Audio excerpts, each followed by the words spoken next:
¿Le importa si yo hablo con ella?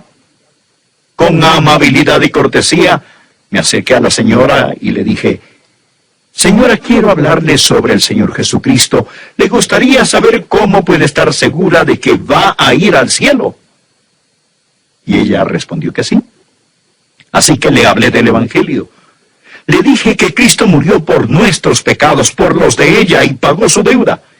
Y le dije que si aceptaba a Jesús por fe, sería salva, perdonada, y estaría camino al cielo con certeza divina. Y ella respondió: yo quiero eso.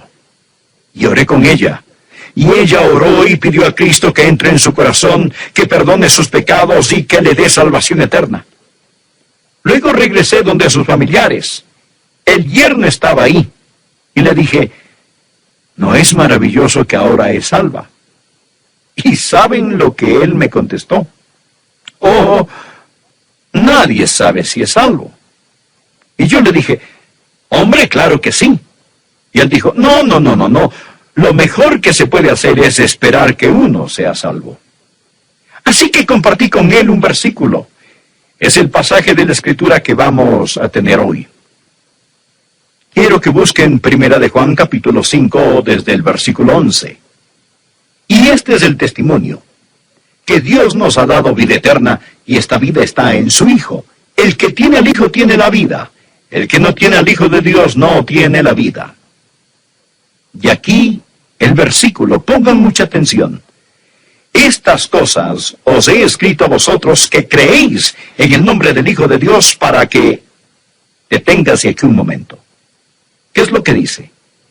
Para que sepáis, para que sepáis que tenéis vida eterna. No creáis, no adivinéis, no esperéis, no presumáis, no penséis, no, sino sepáis con una certeza absoluta que tenéis vida eterna.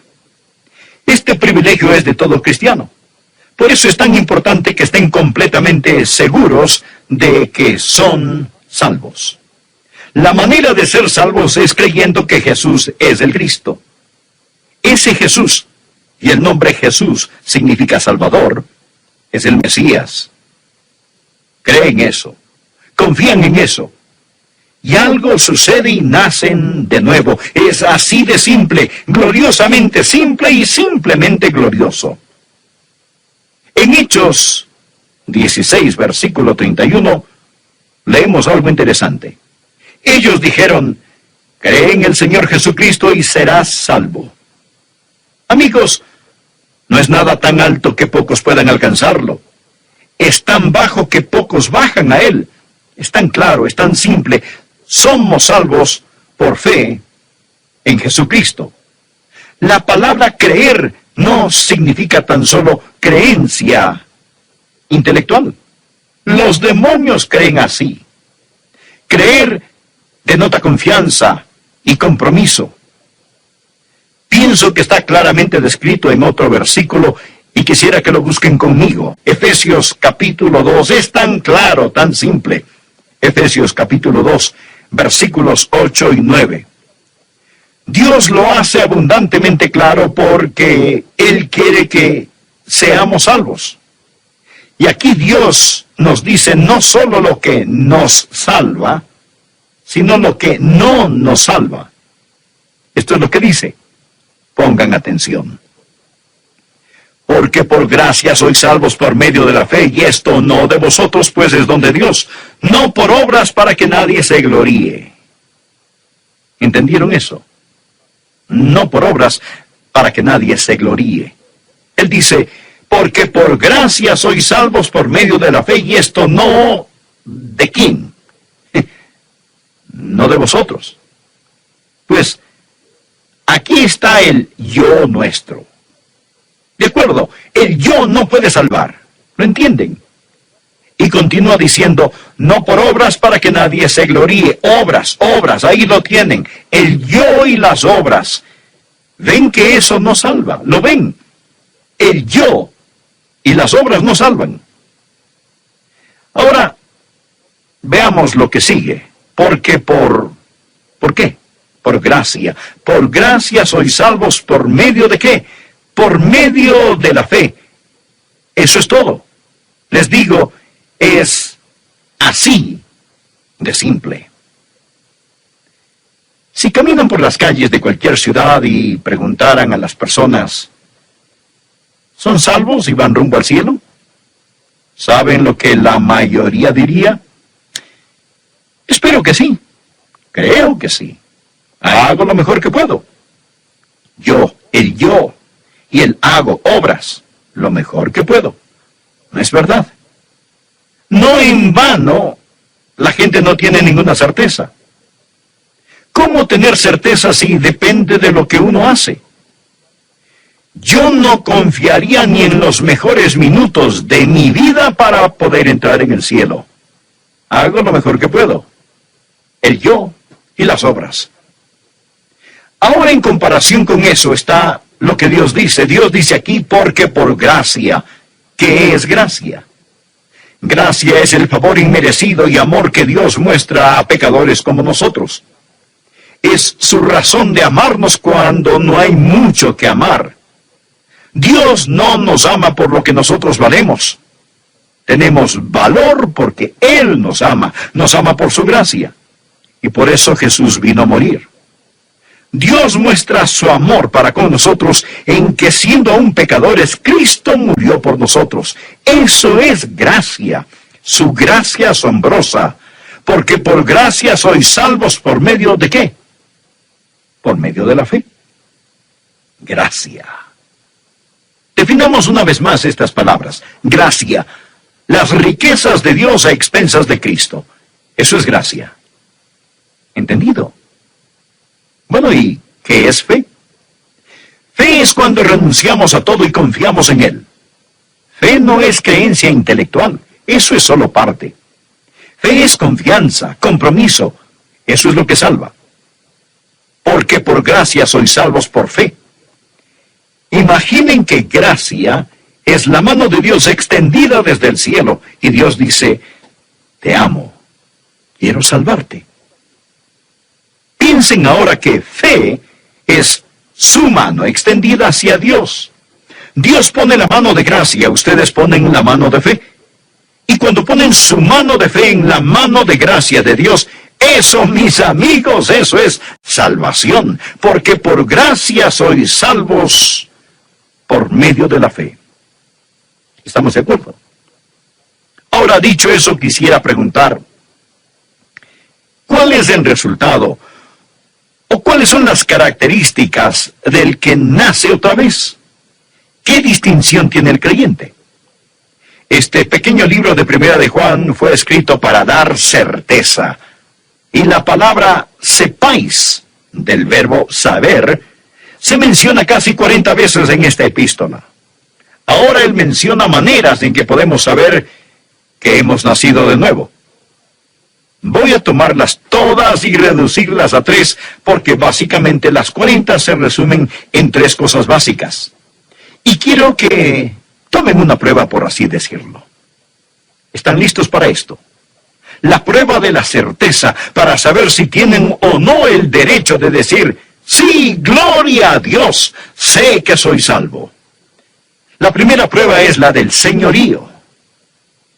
¿Es Jesucristo el Señor de su vida? Veamos Primera de Juan, capítulo 2, desde el versículo 3. Y en esto sabemos que nosotros le conocemos si guardamos sus mandamientos. No dice que somos salvos si guardamos sus mandamientos. No. La salvación es un regalo de Dios. Dice que sabemos que le conocemos si guardamos sus mandamientos. El que dice, yo le conozco, y no guarda sus mandamientos, el tal es mentiroso y la verdad no está en él. Una cosa del apóstol Juan es que va directamente al grano. No hay nada esotérico aquí.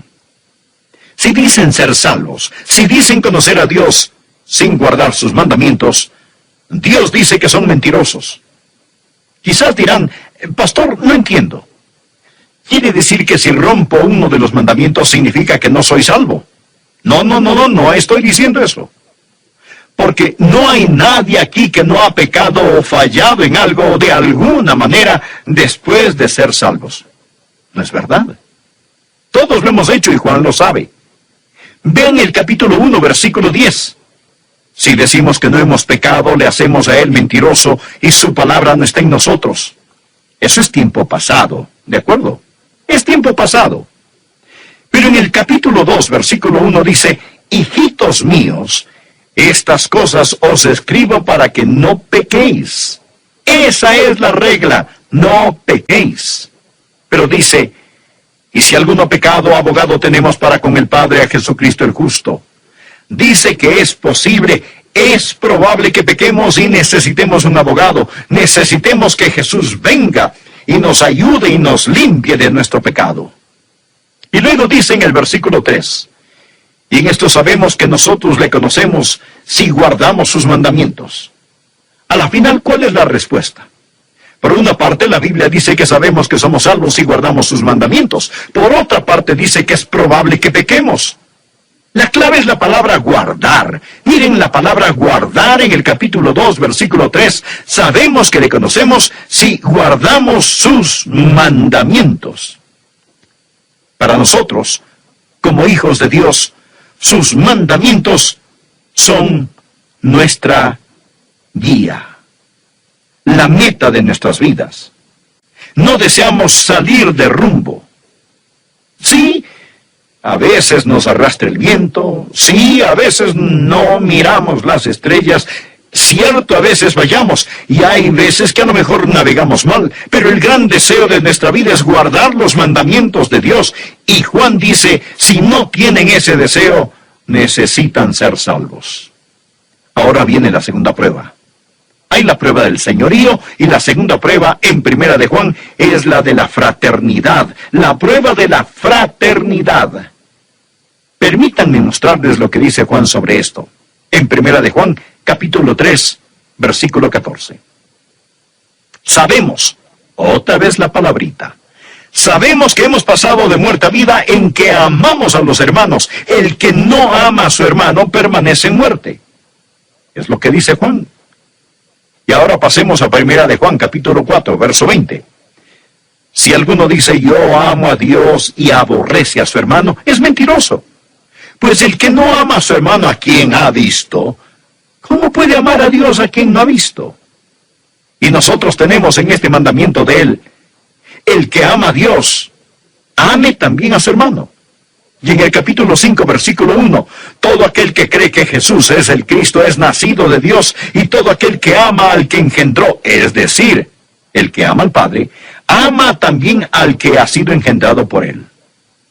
Cuando aman al Padre Celestial, aman a sus hijos, a sus hermanos y hermanas en Cristo. Es una característica del cristiano, es una prueba. Es que cuando somos salvos, queremos estar con los hijos de Dios. Es una buena relación con los hijos de Dios.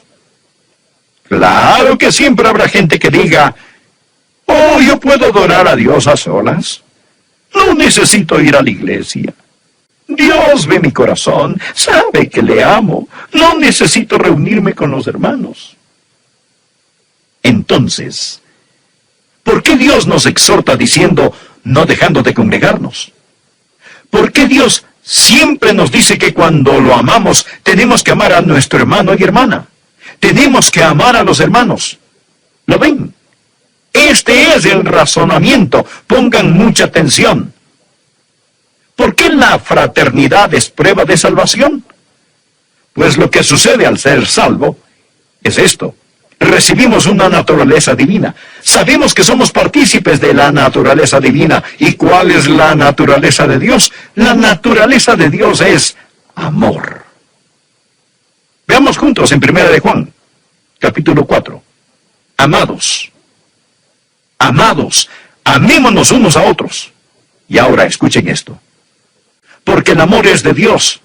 Todo aquel que ama es nacido de Dios y conoce a Dios. El que no ama no ha conocido a Dios, porque Dios es amor. No hay que ser un científico para entender esto. Al nacer de nuevo, nacemos de Dios. El Espíritu Santo entra en nosotros y somos hechos partícipes de la naturaleza divina. ¿Y qué es la naturaleza divina? Dios es amor. Si tenemos esa naturaleza, entonces tenemos amor, ¿verdad? Si no hay amor en nosotros, no hemos sido hechos partícipes de la naturaleza divina. Y no habla aquí solamente de amar a Dios, habla de amarnos unos a otros, porque Dios es amor. Sería absurdo que alguien diga, he nacido de Dios, el Espíritu Santo vive en mí, tengo la naturaleza de Dios, he nacido de Dios, pero simplemente no siento ningún amor. Amigos, hay la prueba del señorío y la prueba de la fraternidad. Está ahí, a la vista de todos. Y la tercera prueba es la prueba de relación. La prueba de señorío, de fraternidad y la prueba de relación. La salvación es una relación vital con el Señor Jesucristo. Primera de Juan, capítulo 5, verso 11. Y este es el testimonio, que Dios nos ha dado vida eterna, y esta vida está en su Hijo. Recordemos esto. ¿Quién es el Hijo de Dios? Jesucristo. Esta vida está en su Hijo. El que tiene al Hijo tiene la vida, el que no tiene al Hijo de Dios no tiene la vida. Estas cosas os he escrito a vosotros que creéis en el nombre del Hijo de Dios, para que sepáis que tenéis vida eterna y para que creáis en el nombre del Hijo de Dios. Aquí se está hablando de una relación con Jesús. Habla sobre tener al Hijo, conocer al Señor Jesucristo. Primera de Juan capítulo 5, versículo 13. Ponga mucha atención. Estas cosas os he escrito a vosotros que creéis en el nombre del Hijo de Dios. No dice, estas cosas os he escrito a vosotros que creíais. Tiempo pasado. No, esto es tiempo presente. Y aquí quiero decir algo que tal vez no les guste escuchar porque puede ir contra su teología. A menudo he oído decir que si uno no se acuerda de la hora, del lugar donde fue salvo, realmente no es salvo. ¿Han escuchado eso? Si no se acuerdan de la hora y del lugar, nunca fue salvo. Pero hay una pequeña falla en todo eso, y es que no está en la Biblia. Alguien lo inventó, pero no está en la Biblia. La Biblia no nos pide recordar una experiencia en el pasado como prueba de salvación. No dice, los que creyeron tienen vida eterna. Dice, el que cree. Si sabe la hora y el lugar, pues maravilloso. Yo me acuerdo del lugar y la hora. Pero si no, no significa que no somos salvos. Si están confiando en Jesús ahora, son salvos. Quizás no saben exactamente cómo sucedió. Ahora, para terminar, quiero decir esto. Es posible que sean salvos, pero no están completamente seguros. Si yo fuera ustedes, ¿saben lo que haría? Haría exactamente lo que hice, porque lo hice cuando era joven. Era salvo, creo que lo era. Aún no estoy seguro si lo era o no, pero lo iba a resolver. Es que nunca aprendí bien lo que significaba entregarse a Cristo, y por largo tiempo estuve sobre un sube y baja sin saber si era salvo o no lo era. Recuerdo que una noche me detuve en la esquina de dos calles en una ciudad en el sur de la Florida. Para entonces ya sabía un poquito más de la Biblia. Alcé mis ojos a los cielos y dije, Dios, necesito estar seguro.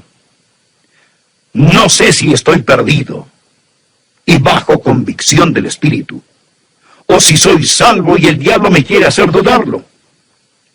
Una cosa que sí sé, Dios mío, es que ahora quiero estar seguro. Dijiste que si creía en ti, si confiaba en ti, me salvarías.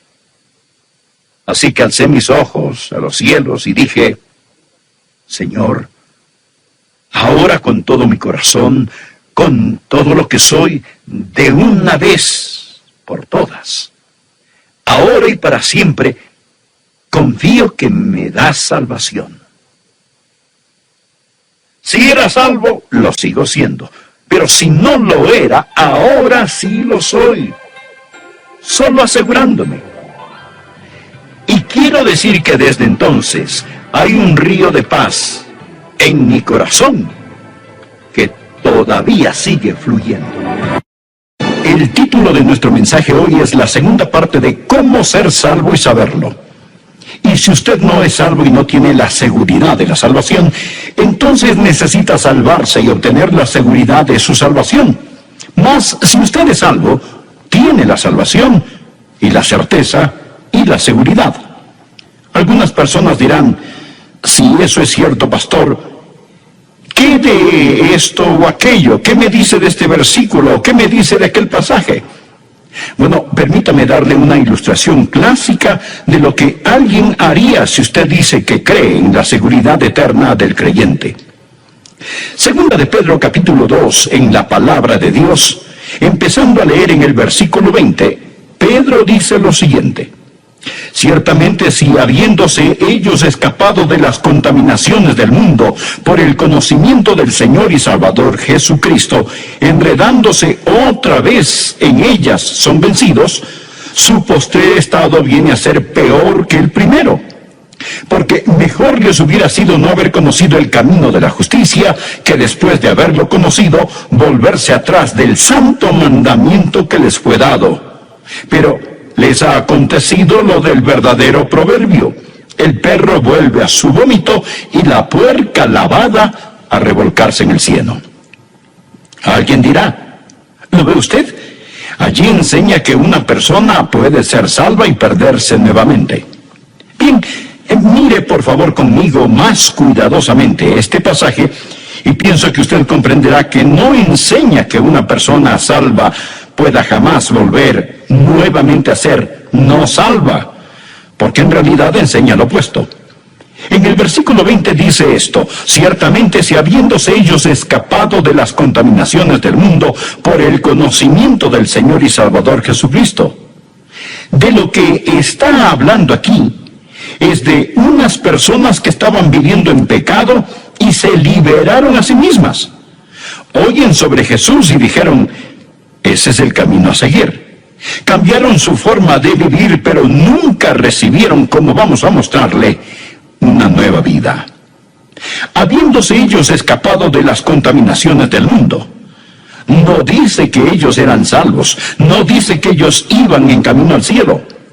Habiéndose ellos escapado de las contaminaciones del mundo por el conocimiento del Señor y Salvador Jesucristo, es decir, habían oído el Evangelio. Ellos tenían conocimiento sobre nuestro Señor y Salvador Jesucristo, pero se enredaron nuevamente en el mundo. Ahora, observe la palabra enredándose. La palabra enredar literalmente significa tejer algo. Y lo que sucedió fue esto, que esta gente estaban tejiéndose a sí mismos más profundamente en el cautiverio al seguir a ciertos maestros falsos. Y todo lo que Pedro está hablando aquí en 2 de Pedro gira sobre el tema de los maestros falsos. Hay personas que oyen acerca de Jesús, pero lo oyen de los labios de los maestros falsos.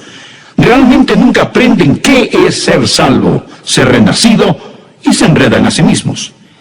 Ellos tejen en sus corazones y mentes ciertas filosofías y enseñanzas falsas, y nunca llegan a saber el Evangelio de la gracia. Se meten a sí mismos más profundamente en el cautiverio por medio de los maestros falsos.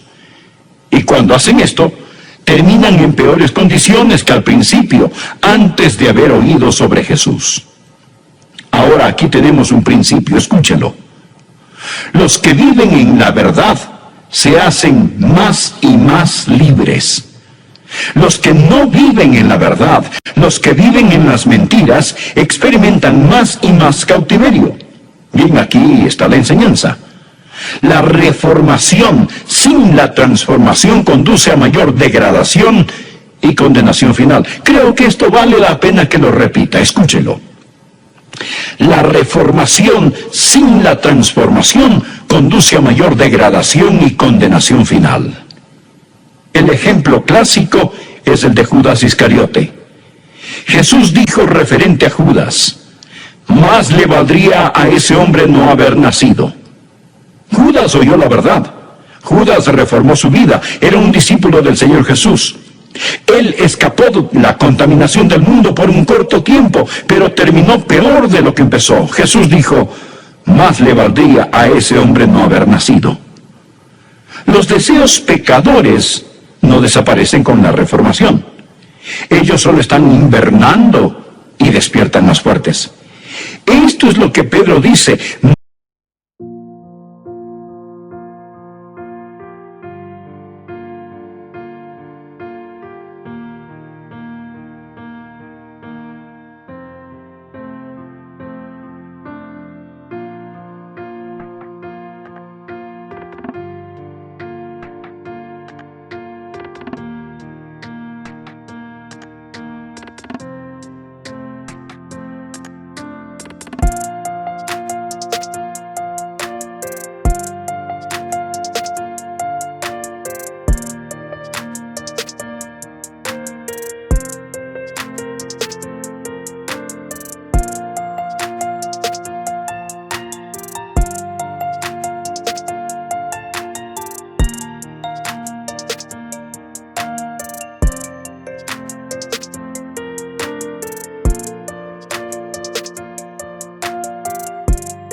Más les hubiera valido no conocer el camino de la justicia que abandonarlo después de haber conocido el santo mandamiento que se les dio.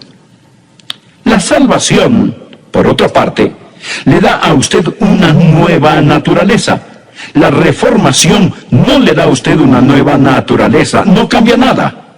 Bueno, alguien dirá, muy bien, pero usted sabe, Pastor Rogers, si yo creo en lo que está predicando, si creo en la eterna seguridad de la salvación, yo me haría creyente y después pecaría todo lo que quiera, porque no tendría que preocuparme de nada. Ya tengo un boleto para el cielo, nunca podría perder mi salvación, por lo tanto, solo me salvo y luego a divertirme a lo grande. Simplemente puedo pecar todo lo que yo quiera. Bien, permítame decirle algo. Yo peco todo lo que quiero. ¿Sabía usted eso? Yo peco todo lo que quiero. Ah, pero la diferencia es que yo no quiero hacerlo. Yo no quiero hacerlo. Yo no quiero pecar. Nada me haría más feliz que saber que nunca pecaría otra vez. Si hubiera algún tipo de contrato que yo pudiera firmar que dijera que sería imposible de ahora en adelante para mí pecar, creo que lo firmaría este mismo instante. Pero lo que sí sé es que yo no quiero pecar. Y si usted tiene la idea de que la seguridad eterna de la salvación es de alguna forma una licencia para pecar, ¿sabe usted cuál es su problema? Usted probablemente necesita salvarse. Verá, necesita deseos totalmente nuevos. Usted necesita deseos totalmente nuevos. Usted necesita nacer nuevamente. Esta gente de la cual está Pedro hablando se había reformado, pero nunca se había regenerado. Muy bien, veamos otro versículo. Busque Mateo capítulo 24. Este es otro pasaje que la gente frecuentemente utiliza para tratar de probar que una vez que somos salvos podemos perder nuestra salvación. Mateo capítulo 24, versículo 11, dice lo siguiente: y muchos falsos profetas se levantarán y engañarán a muchos, y por haberse multiplicado la maldad, el amor de muchos se enfriará, mas el que persevere hasta el fin, éste será salvo. Alguien podrá ver en este versículo, mostrárselo en su cara y dirá, ¿no lo ve usted? Que para que usted pueda ser salvo tiene que mantenerse firme hasta el fin. Amigo, es asombroso cómo la gente le da vuelta a las cosas 180 grados fuera de enfoque. Dicen que para que usted pueda ser salvo tiene que perseverar hasta el fin, pero Dios enseña aquí que para que usted pueda perseverar hasta el fin tiene que ser salvo. Es todo lo que él está diciendo. Usted desea saber quién es salvo. Los que perseveran son quienes son salvos. Ellos no son salvos porque perseveran. Más bien, perseveran porque son salvos. Ahora, simplemente tomen sus Biblias y miren en Juan capítulo 6, versículo 64. Jesús dijo, pero hay algunos de vosotros que no creen. Jesús les está hablando a los que están a su alrededor. porque Jesús sabía desde el principio quiénes eran los que no creían y quién le había de entregar. ¿Piensa usted que esto lo tomó a él, a Jesús, por sorpresa? ¿Piensa que Jesús dijo, qué acontecimiento tan desagradable es este? ¿O no? ¿Cómo pude haber elegido a Judas? No puedo creerlo. Este era un hombre en quien yo confiaba y ahora me ha traicionado. Oh, no, amigo. Jesús escogió a Judas con sus ojos bien abiertos. Jesús sabía que Judas nunca había creído en él.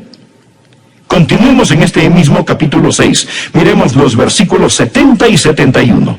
Dicen así: Jesús les respondió: ¿no os he escogido yo a vosotros los 12?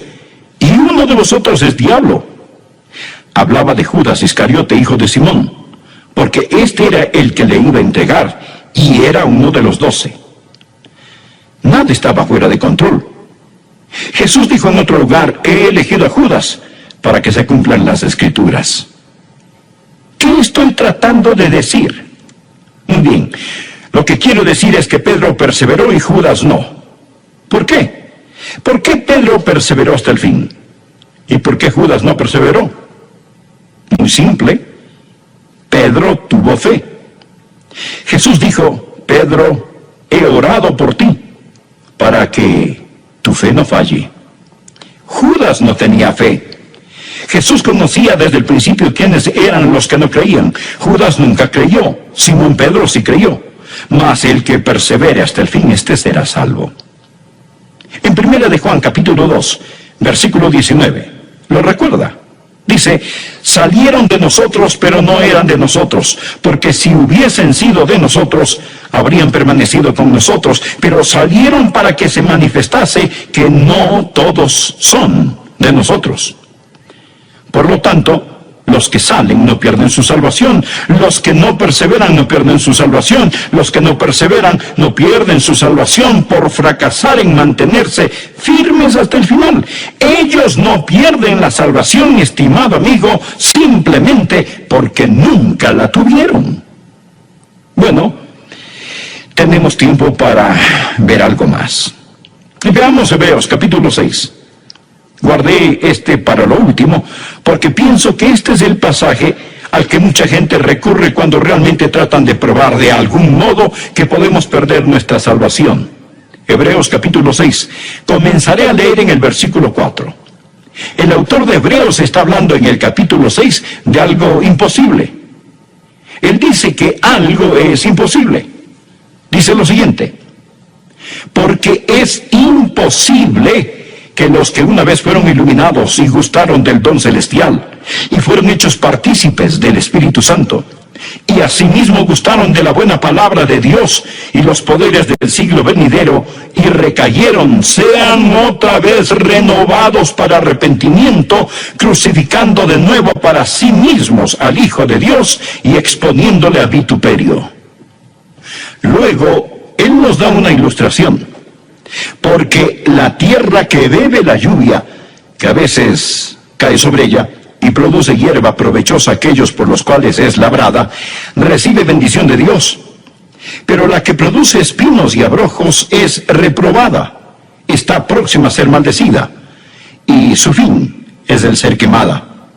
Pero en cuanto a vosotros, oh amados, estamos persuadidos de cosas mejores y que pertenecen a la salvación, aunque hablamos así.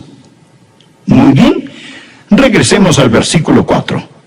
Algunas cosas son imposibles. Dice que para cierta clase de personas, si hacen ciertas cosas, es imposible que renueven su arrepentimiento. Es imposible.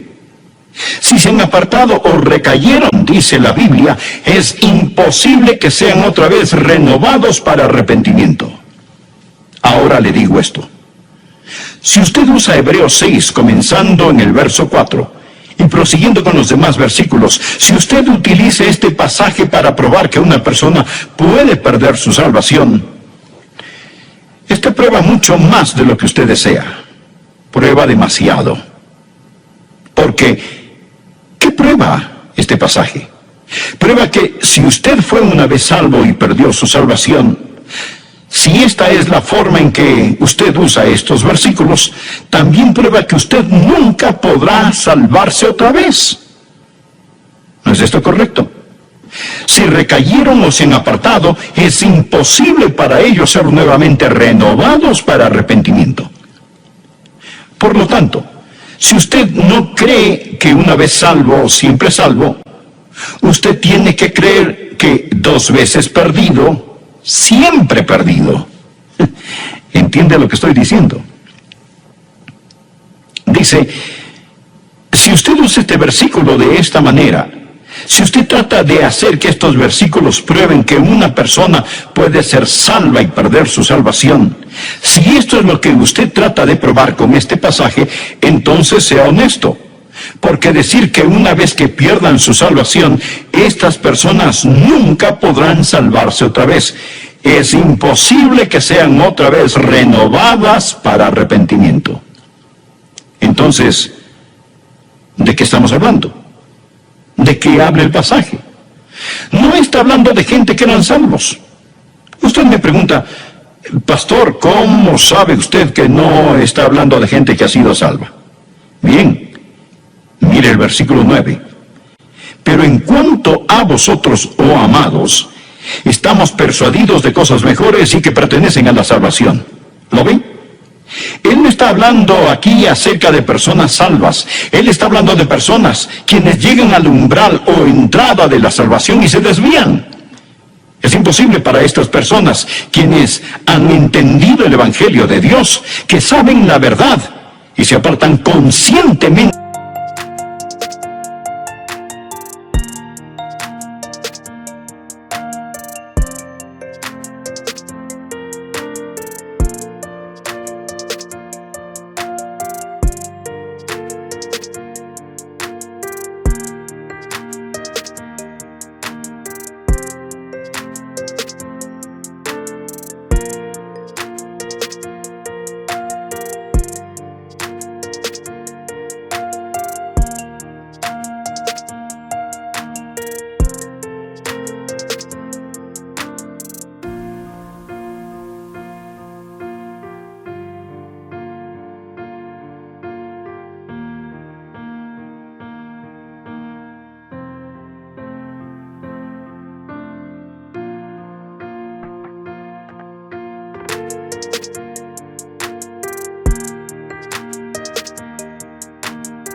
de la verdad, con sus ojos bien abiertos. Es imposible traer a esta gente al arrepentimiento.